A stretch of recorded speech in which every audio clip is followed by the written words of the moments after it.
Praise the lord. Welcome to almighty miracle ministry program. దేవుని స్తోత్రం కలుగును గాక. సర్వశక్తిని యొక్క అద్భుత కార్యానికి మిమ్మల్ని ప్రేమపూర్వకంగా ఆహ్వానం పలుకుతున్నాను.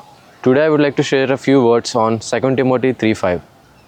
ఈరోజు నేను కొన్ని మాటలు మీతో పంచుకోవాలనుకుంటున్నాను. 2 Timothy 3:5. In that it says, Paul says to Timothy saying that nowadays Christians are having a form of outward godliness, but they do not really know Christ. ఈ విషయంలో పౌలు గారు చెప్తుంది ఏంటంటే, పైకి భక్తి గలవారుగానే ఉంటున్నాం కానీ దాని శక్తిని ఆశ్రయించట్లేదు. Nowadays Christians just go to church, worship and come home and do all sorts of sins. ఈ రోజుల్లో క్రైస్తవులు సంఘానికి వెళ్తున్నాం, ఆరాధిస్తున్నాం, మరలా తిరిగి ఇంటికి వచ్చి అన్ని పనులు చేసేస్తున్నాం. In Mark 11 chapter, Jesus says that we should have absolute faith. When you have absolute faith, it says that when you say to move the mountain and drop in the sea, it will drop. Mark సువార్త 11:3 మీరు విశ్వాసంతో ఈ కొండ ఎత్తబడి సముద్రంలో పడుగా కంటే అది వెంటనే పడుతుంది, విశ్వాసంతో మీరు అడగాలని ప్రభువారు సెలవిచ్చారు. Jesus Christ is the only example that we should live our lives, and how we should live our life. Jesus Christ is the only example on how we should live our Christian lives. మన జీవితంలో ఎలా జీవించాలి, జీవన ప్రయాణం ఈ లోకంలో ఎలా చేయాలన్నది మంచి ఉదాహరణ యేసు ప్రభు మాత్రమే మనకి మార్గదర్శి. In John 15:13 chapter and John 11:13, it says that Jesus Christ is our only example. యోహాను సువార్త 15:11 యేసు ప్రభువే మనకి మార్గము, మనకి సమస్తమై ఉన్నాడు. So my dear friends, set Jesus Christ as your example this day. సహోదరులారా, యేసు ప్రభువును మీరు ఉదాహరణగా, మార్గదర్శిగా మనకు ఉంచుకోవాలి ఈ జీవితాల్లో. And if you haven't accepted Jesus Christ as your savior, do it today. ఒకవేళ మీరు యేసు ప్రభువును సొంత రక్షకుడిగా అంగీకరించాలనుకుంటే ఈరోజే రక్షణ దినం, ఈరోజే ప్రభువును అంగీకరించండి. I hope and I'll pray the same for you. ఇదే మీ జీవితాల్లో జరగాలని నేను విశ్వసిస్తున్నాను, నిరీక్షిస్తున్నాను. Praise the Lord. దేవునికి స్తోత్రము కలుగునుగాక. ఆమేన్. Amen. Praise the Lord. సర్వశక్తుని యొక్క అద్భుత కార్యములని కార్యక్రమానికి మరొకసారి మిమ్మల్ని అందరినీ ప్రేమపూర్వకంగా ఆహ్వానిస్తున్నాను. ప్రభు అయిన యేసుక్రీస్తు కృప, ఆయన ఆత్మ మీ అందరి కుటుంబాలని, మనల్ని ఇంతవరకు కాచి కాపాడి రక్షించేందుకు ముందుగా ప్రభు అయిన యేసునకు నా నిండు కృతజ్ఞతలు చెల్లిస్తున్నాను. చేయి పట్టి నడుపును, శిఖరముపై నిలుపును, కన్న తల్లి చేర్చునట్లు నన్ను చేర్చున ప్రియుడు. చెయ్యి విడువడు ఎప్పుడు, విడనాడడు ఎన్నడు. చెయ్యి విడువడు ఎప్పుడు, విడనాడడు ఎన్నడు. కన్న తల్లి చేర్చునట్లు నన్ను చేర్చున ప్రియుడు. ప్రియులారా, నేటి ధ్యానం నిమిత్తము నాకు దేవుడిచ్చిన ఆలోచన బట్టి కీర్తనల గ్రంథం 40:2 అక్కడ ఒక మాట రాయబడి ఉంది. దావీదు భక్తుడు రాసిన మాట ఏంటంటే, నాశనకరమైన గుంటలో నుండి, జిగటగల దొంగ ఊపిలో నుండి ఆయన నన్ను రక్షించి నన్ను లేపి నా కాళ్ళు స్థిరముగా బండపై నిలిపిన వాక్యం రాయబడి ఉంది. యాక్చువల్గా దీని గురించి ధ్యానం చేసినప్పుడు నేను ఇది దావీదు యొక్క శత్రువుల గురించి ఆయన చెప్పబడిన మాట. అది ఏ విధంగా అయితే శత్రువు ఆయన నాశనకరమైన గుంటలో జిగటగల దొంగ ఊపులోంచి బయటికి తీసాడో చెప్పబడింది. కానీ బాహ్యంగా చూస్తే మనకు తెలియకుండా మనకు కొన్ని శోధనలు మనకి వచ్చినప్పుడు మనం అనుకునే రీతిగా ఒక దగ్గర పడిపోవచ్చు, లేకపోతే ఎవరో తోసినట్లు అనుభూతి కలిగి మనము గుంటలో పడవచ్చు. కానీ ఆ సమయంలో ఆయన చేయి పట్టి నిలబెట్టి నా ఎముకలు ఒక్కటి కూడా విరగలేదు, నేను బండ మీద నిలబడ్డాను అనే అనుభూతిలో ప్రభు మనల్ని లేచి నిలిపి ఉన్నాడు. ఇటీవల కాలంలో నేను ఒక యాక్సిడెంట్కి గురయ్యి అనుకోని రీతిగా అక్కడ ఒక పచ్చిక బయలు ఉందని చెప్పి అందులోకి దిగాను. నేను పడిపోయాను, మొత్తం బోర్ల పడ్డాను. కానీ ఆ సమయంలో అక్కడ రాయి ఉండినా సరే దెబ్బ తగులను, లేకపోతే ఏదైనా విష జంతువు వచ్చి కాటివేయచ్చు, ప్రమాదం జరగవచ్చు. కానీ యేసు ప్రభు వారు నన్ను ఆయన సువార్త నిమిత్తం ప్రకటించిన వారి పాదాలు సుందరమని నన్ను కాపాడి ఈ విధంగా ఆయన మీ ముందు నిలబెట్టారు. ఇలాగే నేను ఒక చోట పని చేస్తున్నప్పుడు కూడా ఒక 10 అడుగులు లోతులో పడిపోయిన సమయంలో ఒక ఆటోలో ప్రయాణిస్తున్న నేను ఆ డ్రైవర్ చూసుకోక, అతనికి అనుభవం లేక చిన్నవాడు అవడం వల్ల పడిపోయినప్పుడు ఆ గుంటలో పడిపోయాను. నేను ఎన్నోసార్లు పంచుకుందామని, సాక్ష్యం చెప్దామని ఈరోజు అవకాశం ఇచ్చాడు దేవుడు. అప్పుడు ఆ లోపల పడిపోయినప్పుడు ఆటోతో పాటు ఇసుక చుట్టూ నా మీద కప్పబడిపోయింది. నాకు గాలి రావట్లేదు, ఊపిరి సలపట్లేదు. ఆటో మీద గొడుగులాగా ఉన్న ప్రాంతంలో నా మెడ ఇరుక్కుపోయి చాలా ఇబ్బంది పడుతున్న సమయంలో లాస్ట్ థాట్, ప్రభా నన్ను కాపాడని చెప్పినప్పుడు దేవుడు నా శక్తి అంతా ఉపయోగించి ఆ గొడుగుగా ఉన్న ఇనప ఊచ లాగి నా బుర్ర పైకెట్టి కొంచెం ఆ నెరలోంచి గాలి పీల్చుకుంటుంటే వెనక వాళ్ళు చూసి పరిగెత్తుకొచ్చి వాళ్ళు నన్ను కాపాడారు. దేవుడు ఆ విధంగా మనకి శారీరకంగా శ్రమలు వచ్చినా సరే, ఆత్మీయంగా శత్రువు ఏ విధంగా శోధించి ఆ గుంటలో జిగటగల దొంగ ఊపిరి రక్షించినట్లు ప్రభు ఎప్పుడు చెయ్యి విడిచిపెట్టలేదు. ఏం చేతంటే నిత్యము మనము వాక్యం చదివి ప్రార్థనా జీవితంలో ఉండని బట్టి యేసు ప్రభుకి నీ జీవితం అంకితం చేసుకొని పరిశుద్ధాత్మలో నీవు ప్రార్థన చేసుకుంటున్నావు కనుక ఏ ప్రమాదం ఆయన నీకు వాటిల్లడు, వాటి రాని. అందుకంటే ప్రభు భక్తుడు రాస్తాడు, చేయి పట్టి నడుపుతాడు, చేయి ఎప్పుడు విడిచిపెట్టలేదు. ఒకవేళ జారిపోయినా పడిపోకుండా ఆయన చేయి పడ్డాడు. జారిపోకుండా నిప్పడిపోకుండా యేసు నా చేయి పట్టుకోండు. లోక సంద్రము నాపై ఎగసిన విశ్వాస నావలో కలవరమేరేగిన విడువగలనా ఓ నిమిషమైనను ప్రభా, నేను విడిచిపెట్టినయ్యా, నీవు నన్ను చేయి వెళ్ళలేదు. యేసు నా చేయి విడువడు అంటాడు ఆ భక్తుడు. విశ్వాసం, చేయి పట్టుకో ప్రభు అని. దేవుడు ఎల్లప్పుడూ మనతో ఉన్నాడు, మన చేయి పట్టుకో. దీనికి సాదృశ్యంగా యేసు ప్రభు మనల్ని ఎప్పుడు కాపాడుతున్నాడంటే దానికి మనం కొన్ని మంచి కార్యక్రమాల్లో పాల్గొనాల్సి ఉంది. పూర్వకాలంలో రాజులు మారువేషాలు వేసుకొని తిరిగేవారని కథలు చదువుకున్నాం మనం. వెళ్ళి ఆ గృహాల దగ్గరికి వెళ్ళి కొత్త దుస్తులతో వేరే ప్రాంతంలో వెళ్ళి వాళ్ళ సమస్యలు వింటూ ఉండేవారు. వాళ్ళు రాజుగారని ఈ వ్యక్తులకు తెలియదు. వాళ్ళు మాట్లాడుకున్న సమస్య రాజుగారు విని అక్కడికి వెళ్ళి ఆయన సంస్థానానికి వెళ్ళి పలానా వాళ్ళు ఇలాగ అనుకుంటున్నారు నా గురించి, వాళ్ళ గృహంలో ఈ సమస్య ఉంది, మనం తీర్చాలని తీర్చిపెట్టారు. మారువేషంలో వెళ్ళిన ఆ రాజుగారులు అప్పుడు కథలు వినేవాళ్ళం అప్పట్లో. కానీ ఈరోజు మారువేషం లేదు, కానీ పరిశుద్ధాత్మ తండ్రి మన గృహాల్లో మనల్ని చూస్తూ మనం చేస్తున్న కార్యక్రమాలన్నీ ఆయన పరిశీలించుచున్నాడు. అందుకొరికే ధరుల్లో యథార్థ దృష్టి ఎవరైతే కలవారేమో అని యథార్థము గలవారికే ఆయన కనుదృష్టి లోకమందంతటా సంచారం చేస్తుందని వాక్యం సెలవిస్తుంది.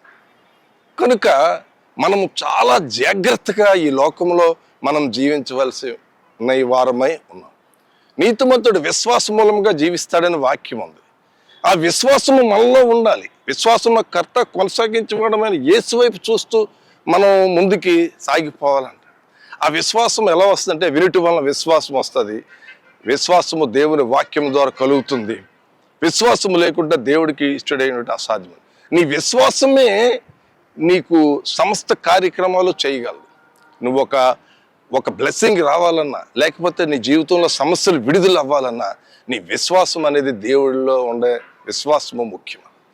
విశ్వాసం అనేది దేవుడే ఇస్తాడు కనుక ప్రభు నాకు విశ్వాసం కలుగుటట్లు. అందుకని యేసు ప్రభు వారు నీ విశ్వాసమే నిన్ను స్వస్థపరిచింది అన్నారు. నీ విశ్వాసమే. ఒక్కసారి వచ్చి నేను నీ వస్త్రపు చెంగు ముడితే నేను బాగుపడతానేమో అనుకొని తను మనసులో నిశ్చయించుకొని ఎన్నో వైద్యుల దగ్గర తిప్పలు పడి తనకున్న డబ్బు అంతా వ్యయమైపోయింది. కానీ దేవుడు యొక్క ప్రభావం ఆమెలోకి వెళ్ళి ఆమెని స్వస్థపరిచారు. నీ విశ్వాసమే నిన్ను స్వస్థపరిచిందని ప్రభు రకం. విశ్వాసములో ఇంకొక మంచి కంటెంట్, పక్షవాయువులను తీసుకొచ్చినప్పుడు అక్కడ జనం ఉన్నప్పుడు వాళ్ళు పైన ఆ యొక్క ఇల్లు కప్పు విప్పేసి మంచంతో పాటు ప్రభు దగ్గరికి ఆయన దించినప్పుడు అబ్బురపడి విశ్వాసము, ఇంత గొప్ప విశ్వాసము వీళ్ళు చూడలేదని ఆయన అక్కడ స్వస్థపరిచినట్టు రాయి. కనాను స్త్రీ అనే ఒక ఆవిడ నా కుమార్తె దెయ్యం పట్టిందని చెప్పినప్పుడు ఇది ముందు ఇశ్రాయేల్ వారికే కదా రొట్టెని వేయడం తగదన్నప్పుడు ఆ రొట్టె ముక్కలు కూడా కింద పడినప్పుడు కుక్కలు ఏరుకుంటాయి తింటాయి కదా ప్రభు అన్నప్పుడు నీ విశ్వాసము గొప్పదని అక్కడ స్వస్థపడి. విశ్వాసము గురించి మనం ప్రార్థన చేయాలి. ఈ లోకంలో యేసు ప్రభు వారు వెళ్తున్నప్పుడు ఒక లాయర్ అని రాయబడింది, ఒక దగ్గర ఒక మంచివాడు ఉంది, సద్బోధకుడా, నిత్య జీవితంకు నాకు వారసుడొకటికు నేను ఏం చేయాలి అన్నప్పుడు ఆయన నన్ను సద్బోధకుడు అని పిలుస్తున్నావు, మంచిదే, నువ్వు నిత్య జీవితం వారసుడొకటకు ఈ ఆజ్ఞలు పాటించు అని ఆయనతో చెప్పినప్పుడు ఆయన ఒక 6 ముఖ్యమైన వాక్యం ఒకటి చెప్పాడు. నరహత్య చేయవద్దు, వ్యభిచరించవద్దు, పొరుగువారి మీద అబద్ధ సాక్ష్యం పలకవద్దు, తల్లిదండ్రులను సన్మానించుము అని అక్కడ ఆయన వాక్యం సెలవిచ్చినప్పుడు నేను అవన్నీ చేస్తున్నాను మొదటి నుంచి అని అన్నారు. అప్పుడు అతను నీకొకటి కొదువుగా ఉన్నది, నీకున్నవన్నీ అమ్మి నన్ను వెంబడించని. ఈరోజు నరహత్య చేయమంటే డైరెక్ట్ నరహత్య చేయట్లేదు, కానీ నీ పొరుగువాడిని నువ్వు దూషిస్తే నరహత్య అంటారు 1 యోహాను 3వ అధ్యాయం. వ్యభిచరింపవద్దంటే ఒక స్త్రీని చూసి ఊహిస్తే వ్యభిచరించినట్లే. దొంగిలవద్దు, ఆయన ధనాన్ని దొంగిలవద్దు, ఆయనకి ఇవ్వాల్సినవి అవి ఇచ్చారు. అబద్ధ సాక్ష్యము పలుకోవద్దు,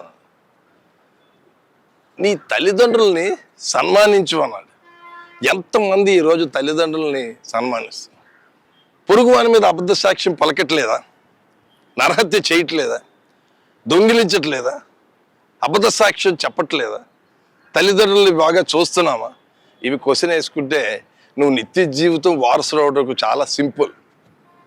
పరలోకంకి వెళ్ళాలి అనే కదా మనందరం ఆలోచించుతుంటాం. ఎప్పుడు చనిపోతాడు దేవుడు మనకి స్వర్గంలోకి మనల్ని ప్రవేశపెట్టేయాలని అన్నది ఎక్కడో లేదు. నిత్య జీవితం ఈ ఆజ్ఞలు పాటించమని ఆయన సింపుల్గా చెప్పేశాడు. విశ్వాసం మూలంగా జీవించమని చెప్తుంటే ఈరోజు కొంతమంది ఉద్యోగులు మానేసి నీతిమంతుడు విశ్వాసంగా జీవిస్తాడు కదా అని చెప్పి ఉద్యోగం మానేసి పార్కులోకి వెళ్ళి పిట్టలకి వాటికి ఆహారాలు వేస్తూ గడపడం కాదు. దేవుడిచ్చిన గిఫ్ట్ జాబ్ చేసుకుంటూ ప్రభువుని నువ్వు స్తుతించి ఆయన వాక్యాన్ని నువ్వు ఇతరులకి చెప్తూ ఆయనలో జీవించాలి. అది నీతిమంతుడు విశ్వాస మూలంగా జీవించడం.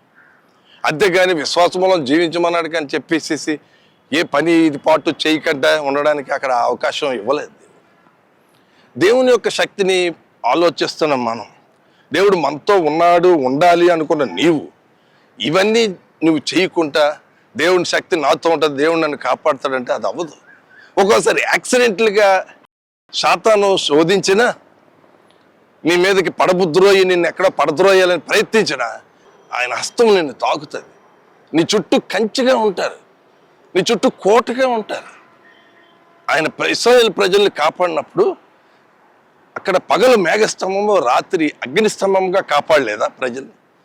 మరి అదే అదే అదే చిత్తంలో నెరవేరుస్తున్నప్పుడు వాళ్ళకి ఏ విషయంలో ఒక జబ్బులు కానీ కాళ్ళు అలసట కానీ ఏమీ లేదని అక్కడ రాయబడి ఉంది. పగలు మేఘస్తంభం, రాత్రి అగ్ని స్తంభముగా కాపాడు. అలా కాచి కాపాడే దేవుడు, నీతో ఉన్న దేవుడు, అద్భుతాలు చేసే దేవుడు. నువ్వు విశ్వసిస్తే నీ జీవితంలో అద్భుతం జరుగుతుంది.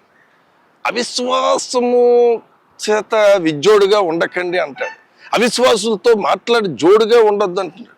దేవుని యొక్క పరిశుద్ధాత్మను పొందిన నీవు విశ్వాసంలో నువ్వు కట్టబడాలి అంటాడు. పగలు మేఘస్తంభముగా ఉన్న ఆయన, రాత్రి అగ్నిస్తంభముగా ఉన్న ఆయన నిన్ను నిత్యము నీ జీవిత ప్రయాణంలో కాపాడుతానే ఉంటాడు.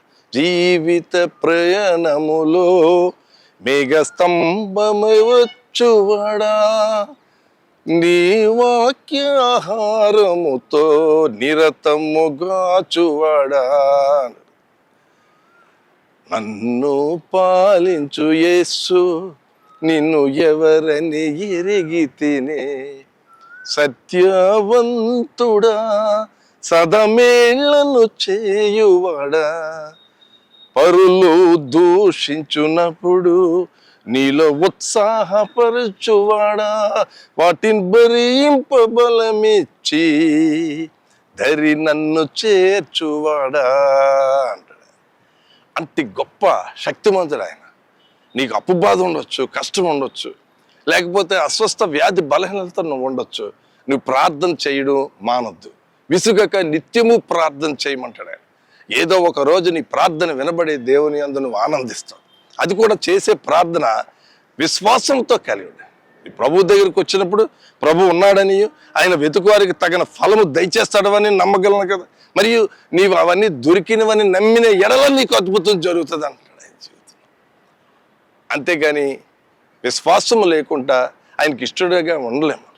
దేవుడు మనతో ఉన్నాడు, యేసుప్రభు నీలో ఉన్నాడు. నీలో ఉన్నవాడు లోకంలో ఉన్నవాడు గొప్పవాడని సెలవు ఇచ్చారు. శిష్యులందరూ భయభ్రాంతులు అయిపోయారు. ఆ పడవ దగ్గర ఆ తుఫాను వచ్చినప్పుడు, అరే ఆయనతో ఇన్ని అద్భుతాలు జరిగాయి కదని చెప్పి. అంటే అక్కడ ఒక్కొక్కసారి మనతో కూడా సాతాను అబద్ధం ఆడించేస్తాడు. అబద్ధాలు ఆడేస్తుంటాం మన నోటికి. మమ్మల్ని నశింపచేయటకి మేము నశించిపోతున్నాం అంటాడు. మేము నశించిపోతున్నాం అంటాడు. వాడు నాశనము చంపడానికి, మనల్ని ఏదో విధంగా మరి డిస్టర్బ్ చేయడానికి, మనకి అపనమ్మకి ఇవ్వడానికి వాడు ఈ లోకంలోకి వచ్చాడు. యేసుప్రభు వారు వాడిని జయించారు. ఆయన బాహాటముగా సిలువ ధ్వజం, సిలువ చేత ఆ చేవ్రాతనని తుడిచివేసి బహిరంగంగా వాడిని ఊరేగించారు. అపరాధంతో మన యొక్క పాపాలతో చచ్చిన వారు ఉన్నప్పుడు యేసు ప్రభు తన సిలువ మ్రాణమై మనందరి కొరకు మరణమైపోయిన ఆయన శక్తిమంతుడు. ఒక్కొక్కసారి నీకు జబ్బు తగ్గదు, నీకు దెబ్బలు తగిలి నీకు అంతే, అప్పుడు నువ్వు చెప్పాలి, ఆయన పొందిన గాయాలతో నాకు స్వస్థత ఉందని చెప్పి, ఆయన నా కొరకు చనిపోయారని నువ్వు సాతానుతో చెప్పాలి. ఎందుకంటే డిప్రెషన్ అయిపోకూడదు, నిరాశ నిస్పృహకుల్లో నవ్వకూడదు. ప్రభువు నీతో ఉన్నాడు, నీ చెంత ఉన్నాడు. నువ్వు ఎంతసేపు మోకాళ్ళు వేసి నువ్వు ప్రార్థన చేసుకొని వాక్యం చదివినప్పుడు పరిశుద్ధాత్మ నిన్ను, అందుకే ప్రభావము నాలోంచి వెళ్ళిపోయింది అని చుట్టూ కాలేజీ ఇంతమంది నీ మీద పడుతున్నారు ప్రభా అంటే, లేదు ప్రభావము నాలోంచి వెళ్ళింది. ఎవరు అనే కలేజీ చూసినప్పుడు ఆవిడ పరిగెత్తుకొని వచ్చి ఆయన పాదాల దగ్గర నేనే అని చెప్పి ఆ ప్రభావం నీలో ఇస్తాడు. నీలో ఉంటుంది ఆ ప్రభావం. ఆయన పరిశుద్ధాత్మ శక్తి మీరు పొందినప్పుడు మీరు శక్తిని పొందుతారు. మీరు యూదయ, గలిలయ, సమరయ ప్రాంతాలకి నాకు సాక్షులుగా ఉంటారని ఎన్నో అద్భుతాలు చేయలేదా శిష్యులు? ఉదాహరణకి ఒక మాట, దానియేలు గ్రంథంలో వీళ్ళందరినీ సెలెక్ట్ చేసుకొని కొంతమంది రాజు తీసుకుపోతాడు, హెబ్రీ కురవాళ్ళు. వాళ్ళు రాజుగారు పెట్టిన భోజనం తినరు. శద్రక్ మేషాక్ అబేద్నెగో మీ వాక్యంలో ఉంది, దానియేలు గ్రంథం చదివి. అక్కడ వాళ్ళు భోజనం చేయరు, రాజుగారు పెట్టింది ఏమీ తినలేదు. కానీ అక్కడ అందరికంటే చక్కటిగా ఆరోగ్యవంతంగా మొహాలు కనబడింది వీళ్ళే. ఆ తర్వాత అధికమైన జ్ఞానం వచ్చింది వీళ్ళే, ఎక్కువ పాండిత్యం చెప్పింది. చివరికి రాజుగారు కళాభావం చెప్పాల్సింది కూడా దానియేలు గారే చెప్పారు. ఎక్కడి నుంచి వచ్చింది జ్ఞానం అంటే అభిషేకము వారి మీద నిలిచి ఉంది. ఆమేన్. పరిశుద్ధాత్మ శక్తి వాళ్ళ మీద నిలిచి ఉంది. దేవుడు మనతో ఉన్న ఈ రోజు నేను మాట్లాడుతున్న మాటల్లో దేవుని చిత్తం నీలో ఉంది. నీలో ఆ అనుభవం నువ్వు రుచి చూడాలని నేను కోరుతున్నాను. ఈ ప్రార్థన ఎన్ని ఆటంకములు వచ్చినా, ఎన్ని ఇబ్బందులు వచ్చినా, ఎన్ని బాధలు వచ్చినా సరే ప్రభువుని విడిచిపెట్టదు. నేను ఇంకా ప్రభువుకి దగ్గరికి రాను, దేవుడు నాకు అన్యాయం చేశాడన్న మాట ఏనాడు నీ నోట నుండి రావు. దేవుడు ఏం చేశాడు, ఇంతకాలం నేను ప్రార్థన చేస్తున్నానే నాకేమీ జరగలేదన్న మాట నీ నుండి ఆ మాట రాకూడదు, అది దేవుడు వినకూడదు. ఆమె యోబు గ్రంథంలో మాట రాయబడి, ఆయన నన్ను చంపినను అంటాడు. నేను చచ్చిపోయినా సరే ఆయన నన్ను చంపినను నేను ఆనందించాను ఆయన అంది. తర్వాత ఆయన నేను పరలోకంలో చూస్తాను. ఈ జీవితం ఏపాటిది, క్షణమని అంటే మన్నే కదే అంటాడు. కనుక జీవితం ఉద్భుతప్రాయం. నువ్వు వెళ్ళిపోయిన తర్వాత ఏం జరుగుతుందో నీకు తెలియదు. ఈ డబ్బు, ఈ లోకం ఇదంతా కూడా మనతో వస్తుందని మనం ఆలోచన చేయడానికి వీల్లేదు.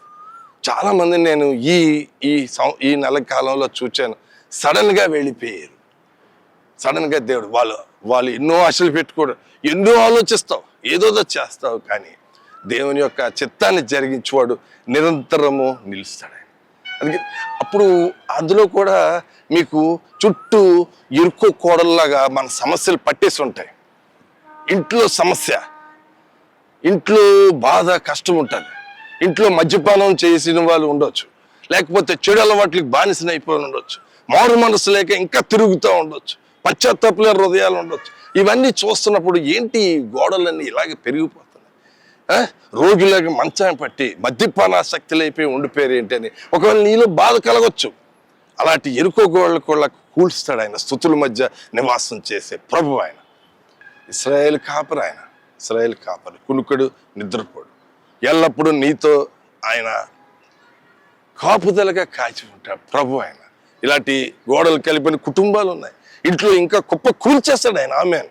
ఈ ప్రార్థన నువ్వు పాల్గొంటే పరిశుద్ధాత్మ శక్తిని ఒక్కరి ఇంట్లో పరిశుద్ధాత్మ పొందితే, ఒక్కరుంటే వాళ్ళు బట్టి మొత్తం రక్షిస్తానని ప్రభు పాత నిబంధన గ్రంథంలో చెప్పలేదు.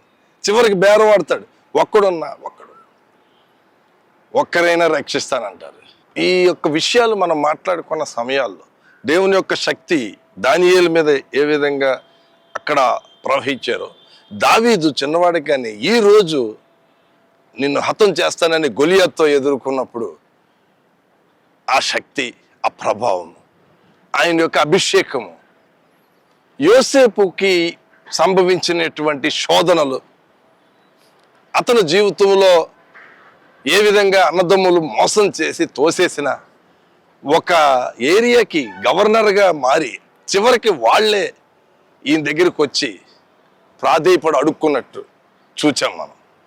ఆయన చెప్పిన కళ నెరవేరింది. వీటన్నిటికీ కారణం ఏంటంటే, ఎన్ని శోధనలు వచ్చినా, ఎన్ని బాధలు కలిగినా సరే వాళ్ళు దేవుని విడిచిపెట్టలేదు. అగ్ని గుండంలో వేసినా సరే ముమ్మారు ఆయన ప్రార్థన చేశారు. దేవా మమ్మల్ని కాపాడవని ఈరోజు ఈ ప్రార్థన నేను చేస్తున్నాను, నా ప్రార్థనలో మీరు పాల్గొంటే దేవుడు విడిచిపెట్టాడు, చేయి విడవడు, ఎప్పుడు చేయి విడిచిపెట్టాడు ఆయన.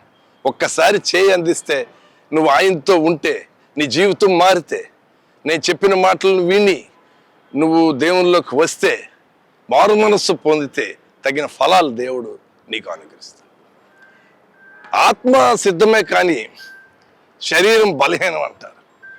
శరీరానికి కావలసినవన్నీ ఉంటాయి కానీ ఆత్మ ఎప్పుడు కూడా సిద్ధం ఉండాలి. ఆత్మ సిద్ధంగా ఉండాలంటే నువ్వు పరిశుద్ధాత్మ శక్తిని పొందాలి. అప్పుడే నీ జీవితం సఫలం అవుతుంది. తర్వాత దేవుడు చెప్పిన నాకు ఆలోచన ఇచ్చి ఆయన నాతో మాట్లాడిన మాటలు నేను మాట్లాడుతున్నాను. నీ నాలుక ఎలాగా మాట్లాడుతాను, చుక్కాని చిన్నదే కానీ వాడంతటినీ కూడా అది నడిపిస్తుంది. నాలుక చిన్న అవయవమే కానీ అదిరిపడుతుంది. మృగ పక్షి సర్పము జలము సర అన్ని నాలుక సాధైని కానీ ఏ నరుడు నాలుకను సాధు చేయలేడు. అది అనర్గళమైన విషంతో నిండింది. దేవుని ఏ నాలుగుతో అంటే స్తోత్రం, ప్రైజ్ ది లార్డ్, హల్లెలూయా అంటావో అదే నాలుగుతో వీడు నాశనం అయిపోవాలి, వీడు మంచోడు కాదు, వీళ్ళ జీవితం నాశనం అవ్వాలని చాడీలు చెప్పుకుంటూ ఇతరుల మీద అదే చెప్తాడు. అబద్ధ సాక్ష్యం పొరుగుడు మీద, నరహత్య చేయవద్దు, వ్యభిచారం చేయవద్దు, దొంగిలవద్దు, తల్లిదండ్రులను సన్మానించు అని ఏదైతే అవి అన్నీ చేస్తున్నావు. ఇప్పుడు మన జీవితంలో అవి ఉన్నాయి. ఇప్పుడు కనుక నీకు ఏది షార్ట్ అవ్వట్లేదు, నువ్వు అందుకే దేవుడికి కనెక్ట్ అవ్వట్లేదు. సింపుల్ విషయాలు, నా యందు మీరును మీ యందు నా మాటలు నిలిచుకున్న ఎడల మీకు ఏది ఇష్టమో అడుగుడు, అది నేను మీకు చేసి పెడతాను. ఎందుకు ఏదో ఒక కొద్ది వస్తుంది, ఎందుకు నువ్వు తలపెట్టిన కార్యం జరగట్లేదంటే ఒక్కసారి వెనక్కి తిరిగి ఈ ప్రోగ్రాం ద్వారా జస్ట్ చూసుకోండి. ఒక్కసారి చూసుకోండి. ఒక అతను ఫోన్ చేశాడు, సార్ 70-80 సంవత్సరాలు అధిక బలం ఉంటే 80 తర్వాత ఆయాసం దుఃఖం అన్నాడు. ఒక అతను ఫోన్ చేసి, నా డేట్ అయిపోయింది, నేను చనిపోతానా, నా వయసు 80 దాటింది. నేను అన్నాను, అది తప్పు, అది మోషే రాసిన గ్రంథము. కీర్తన 90లో మోషే రాసిన గ్రంథం, అది చతుర్దశ స్కంధము. ఆ టైంలో ఇశ్రాయేలు తిరగబడి ప్రభు వారికి వాళ్ళ కార్యాలు తిరగబడి ఆయనకి ఎగైనెస్ట్గా ఉన్నారు కనుక కూలిపోయారు. వాళ్ళ కళేబరాలు నశించిపోయాయి. కానీ మోషే గారు 120 సంవత్సరాలు బ్రతికారు. మన సమయం 70-80 అని భయపడిపోవద్దు. ఈ ప్రోగ్రాం ద్వారా నేను చెప్తున్నాను, అది ఇశ్రాయేలు మోషే ద్వారా జరిగిన ఆ సంఘటన. అది అప్పుడు వాళ్ళకి ఆ టైంలో ఆయన తీసుకెళ్ళిపోయాడు. ఎందుకంటే దేర్ అగైనెస్ట్ టు గాడ్. నువ్వు దేవుని యొక్క ఆజ్ఞలు పాటిస్తూ, దేవుని యొక్క ఆజ్ఞల్లో నువ్వు పాటిస్తుంటే ఆయన ఆజ్ఞాపిస్తాడే నీకు. హల్లెలూయా. ఈ commands, what is going on in your life, you will take charge. ఈరోజు చాలా విషయాలు చూస్తున్నాను. చాలామంది డైవర్స్కి వెళ్తున్నారు. తప్పది. నువ్వు వ్యభిచరించినట్లే లెక్కది. ఒక స్త్రీని వివాహం చేసుకో, ఆవిడ డైరెక్ట్ ఇచ్చి ఇంకొక ఆవిడని పెళ్లి చేసుకోవడం, అది వ్యభిచారక ఏటవుద్దండి? నీకు నిత్య జీవితం ఎలా వస్తుంది? నరహత్య చేసే సోతి సోదరు వేసిన నరహత్యగా. మరి నువ్వు వ్యభిచరిస్తున్నావు కదా. దయచేసి ఇంకొక విషయం నేను చెప్పాలనుకున్నాను. చాలామంది ప్రేమ వివాహాలకు కూడా వెళ్తున్నారు. అది తప్పు, నేను ఖండిస్తున్నాను. పెద్దలు సమకూర్చి మాట్లాడుకోండి. దేవుని ఎదుట నేను హెచ్చరించి చెప్తాను, దేవుడు అది మెచ్చలేదు. ఆమేన్. నేను ప్రార్థన చేసుకున్నప్పుడు చూపించిన విషయాలు. విధవరాలని ప్రేమించండి, తల్లిదండ్రుల్ని కాపాడండి, స్వస్థపరచండి. ఈ సూత్రాలు పాటిస్తే ఎప్పటికీ మీరు కదల్చబడరు. దేవుడు దీవిస్తే నెక్స్ట్ ఎపిసోడ్లో ఇంకొన్ని విషయాలు మనం మాట్లాడుకుందాం. చిన్న ప్రార్థన చేస్తాం. ప్రేమగల తండ్రి, కృపగల ప్రభువా, బిడ్డలు నాయన ఎన్నో డౌట్స్, అన్బిలీఫ్స్తో వచ్చి ఉండొచ్చు. అవన్నీ కొంచెం క్లియర్ అయిపోయాయని నేను అనుకుంటున్నాను. ఏది ఏమైనా నీ పరిశుద్ధాత్మ శక్తితో వారిని దీవించండి, ఆశీర్వదించండి, విశ్వాసము కలుగు చేయండి. తల్లిదండ్రులని, పెద్దల్ని దీవించండి తండ్రి. నాయన ఎక్కడ బలహీనలుగా ఉన్నారో తండ్రి నాయన ఆ రోగాలన్నీ తీసివేయండి ప్రభా. స్వస్థపరిచే తండ్రివి నీవు. ఆత్మసిద్ధమే శరీరం బలహీనమవుతుంది ప్రభా. శిథిలమైనటువంటి ఈ శరీరం ప్రభా, ఎప్పటికైనా ఇది శిథిలం అయిపోయి మా జీవితం ముగిసినప్పుడు నీ దగ్గరికి రావాల్సిందే. చిన్న చిన్న రోగాలు అవి వచ్చినప్పుడు వయస్సు రీత్యా కాంప్రమైజ్ అయ్యి ప్రభా, నిన్ను స్తుతిస్తూ నీ చిత్తము జరిగించుతూ ఈ లోకములో మా జీవిత ప్రయాణంలో మీరు వస్తున్నారు. నీకు స్తోత్రం. చంటి బిడ్డని జ్ఞాపం చేసుకోండి. మంచం మీద ఉన్న వాళ్ళు లేచి నిలబెట్టండి. విజ్ఞత లేని వారికి మారు మనస్సు ఇవ్వండి. వారి మైండ్ మార్చండి. నూతన మనస్సు, కొత్త మనస్సు ఇవ్వండి. మారు మనస్సు కలుగు చేయండి ప్రభా. ప్రతి అంధకార చీకటి శక్తులు, సాతాను క్రియలు, దెయ్య సంబంధం నజరేయుడు యేసుక్రీస్తు నామమున నేను శపిస్తున్నాను. ప్రతి గృహంలోంచి బయటికి పొమ్మని ఆజ్ఞాపిస్తాను. నీవు ఇచ్చిన అధికారం బట్టి వందనాలు. నీకే స్తోత్రాలు. గర్భిణి దీవించండి, యవనస్తులను ఆశీర్వదించండి. పెళ్లి కాని వాళ్ళని పెళ్లి సంబంధాలు దగ్గరగా తొందరలో అయ్యేటట్లు కృప దయచేయండి.